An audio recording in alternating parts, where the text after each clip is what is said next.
ส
บายดี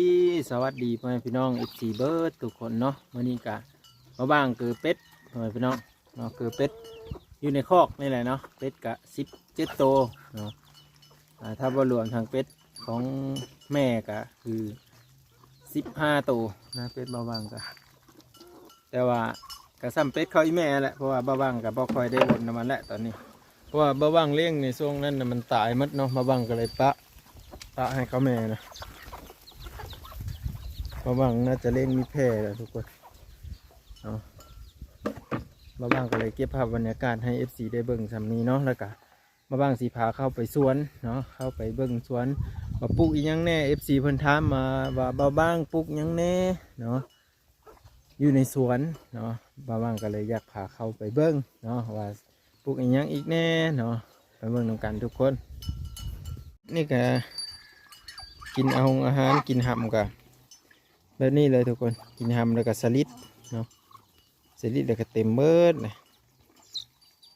เนาะ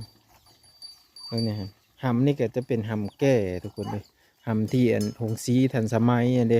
ไปซื้อมาสอบ190,000เนาะสอบ190,000ละพาหำกับว่าแก่อะไรเนาะแต่มันก็กินดีอยู่เบิ่งนี่มันก็กินอยู่นี่เนาะมันบ่แม่นหำอ่อนเป็นหำแก่ทุกคนไปเดี๋ยวเราไปโซนมัน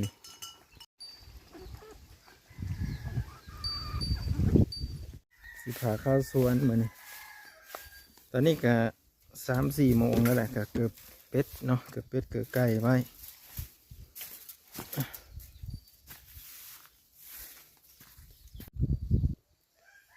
เข้ามาฮอดสวนแล้วก็จะเห็นเครื่องปลูกของผังเนาะแต่ว่ามันบ่หลายปานใดทุกคนอันนี้จะเป็นผักกาดเลยผักกาดมันก็แก่เมื่อแล้วเนาะแล้วก็มี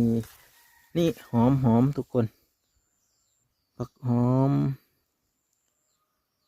จะเขาเอิ้นหอมอีหยังเนาะนี่อยู่บ้านเฮานี่อยู่บ้านเบาบางนี่จะเอิ้นหอมน้อยเห็นบ่นี่จะเป็นผักหอมแล้วก็มีสลัดเนาะสลัดกำลังแตกออกคักอะไรเลยทุกคนเอาพุ่นใส่เนาะนี่พุ่นจูดโอ้คักลายเขียวงามมุมทุ่มแต่ว่ามันน้อยเนาะ2 นานแต่นี่ก็บ่ค่อยได้กินนะทุกคนเนาะยามมันมีแล้วบ่ยากยามมันบ่มีแล้วยากกินเนาะมีอย่างนี้แน่เมื่อนั้นก็ถ่ายไปแล้วแหละแต่ว่า FC ถามมาก็เลยเข้ามาอีกผักนี่เห็นบ่ผักหอมผักผักหอมเป๋นะหอมใบเลื่อยนะเริ่มใหญ่ขึ้นมาแล้วนี่บอนนี้ก็ใหญ่เลย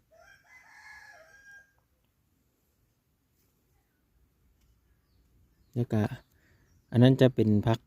ผักกาดเนาะผักกาดดอกมันเอามาลวกเอามานึ่งกินตัวนี้แต่ว่ามันเจ้าของมันสิเป็ดให้สบายทุกคนมันคือบ่ซื่นบ่ยังเนาะนี่มันเปรเล็ดเป็ดมันอ่อนลงหมดแล้วนี่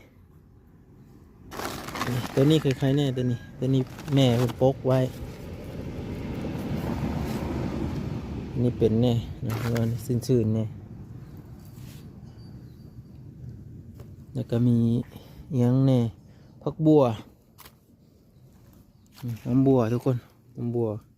หอมบัวแบ่งหอมบัวเวียดปลูกพอได้ใส่ป่นใส่แจ่วพอได้ยันนะใส่ลาบปูลาบปลาเนาะผักกระโดนทุกคนผักกระโดนกินกับลาบนกเป้าเนาะหมูจักอ้วนเนี่ยได้ลาบนกเป้าหมอลำเป็นผาว่า แล้วก็ต้นข่าก็มีแล้วก็มีมะแห้งเนาะมะเขือพวงนี่เขือพวงก็มีกับบนลายดอกเกืองปูของฟังก็ได้ทุกคนจังว่าเป็นเดี๋ยวนั้นมันบ่ได้ขึ้นงามๆนะพุ่นนี่ใส่อยู่แต่ว่ามันบ่ขึ้นมันบ่นะพุ้ยก็ใส่อยู่แบบว่าเอาพุ้ยใส่ให้มันแบบขึ้นให้มันวิดนะทุกคนแล้วก็จังปะบ่ได้ใส่พุ้ยตลอดดอกแต่ว่ามันบ่ค่อยขึ้นนี่คือพักเสริมนี่ก็ยังคือเก่าอยู่บ่ขึ้นเลยก็มาเบิ่งพักพักสลัดนี่ก็คล้ายๆแน่พักสลัดนี่ใส่พุ้ยเทื่อหนึ่งแหละอีแม่เป็นใส่เนาะแม่เป็นใส่พุ้ยเทื่อหนึ่ง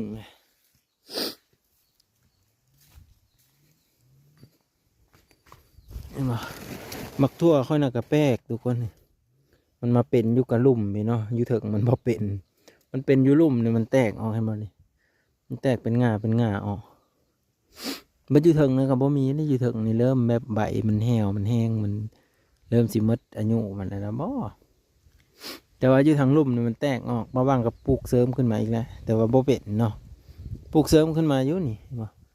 แต่ว่าใบเพื่อวัดกูดกีดเฮานี่เดือนเป็นน้ำอากาศหนาวนี่บ่กำมักเล่นเนี่ยผมมักเล่นอยู่ข้างนั่นมักเล่นข้างนั้นก็ขึ้นแน่แล้วเบิ่งหาไปเบิ่งมักเล่นก่อนต้นน้อยเบ้น้อยมันไปหาเลาะซื้อเพื่อสิได้ทุกคนตัวนี้จะเป็นมันเนาะมันอิดมันแก้วนะมาบ้างกับปลูกใส่นี่เห็นเขาเห็ดนะมาเห็ดตามปลูกใส่ที่ปลูกใส่สอบปุ๋ยทั่วนี่ก็งามทุกคนหยาวคักขนาดอันนี้คือว่าได้ฉีดยาเพี้ยไปอีกแล้วเทื่อหนึ่งเนาะเนาะแล้วก็มันเพี้ยกับบอได้จับเลยบัดนี้หมดยังกับบอได้มีเนาะแต่ว่ายาฆ่าเพี้ยนี่ซักซิดแห่งทุกคนฉีดไปแล้วกับเพี้ยบ่มาใกล้หมดบ่มาใกล้เลยเบิ่งนี่แต่เก้ากกนี่หันกกนี่จะแบบเพี้ยนี่เต็มมาเลยเนาะแต่ว่าหลังจากฉีดไปแล้วมันบ่มีเลยเนาะนี่ตัวนี้นี่เริ่มมาอีกแล้วบางทีได้หาเอากระตุกมาซีดมาอีกกระตุกก็เป็นกระตุกน้ำดื่มบางเจาะหัวมันแล้วก็ให้เอาน้ำแล้วก็บีบใส่แต่ละต้นพอทันได้มีเต้าเสาะเต้าซีดอย่างดอกทุกคนพอทันได้มีถึงซื้อเนาะมาต้นมักเล่นต้นมักเล่นเด้อนี่เด้อบักเขือเทศประมาณอยู่50 ต้นปลูกมันเป็นทางไปปูนสุดแต่มันกำลังเริ่มขึ้นนี่ทั่วถ้ามันเป็นมันตึงนี่ซ้ำสีกินเลยทุกคนเต็มหมดเลยนี่ขยะอยู่นี่นั้นนี่ดกกมูเนาะนั่นกับโบปันไดนั่นนี่กำลังเกิดเลยน้อยๆเน็กๆเนี่ยมันสิจับมันอยู่บ่ทุกคนมันคือคดงงๆแต่บ้างกับพยายามหดน้ำตลอดแหละ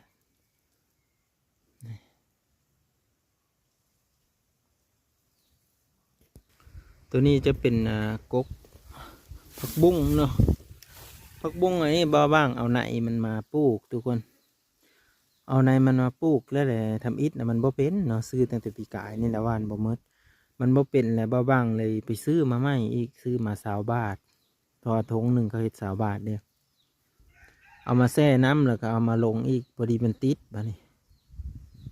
แต่ว่ามันบ่ขึ้นทุกคนอันนี้ก็ใส่ปุ๋ยมือนี้นี่ใส่ปุ๋ยยันว่าเพิ่นสัตว์ขึ้นแน่คือว่าใบมันก็อันขาวๆแบบอยากคือแบบติดพยาธิเลยถ้าว่ามันคืนมันสัตว์ขึ้นประมาณคืบหนึ่งนี่ก็โอเคนะ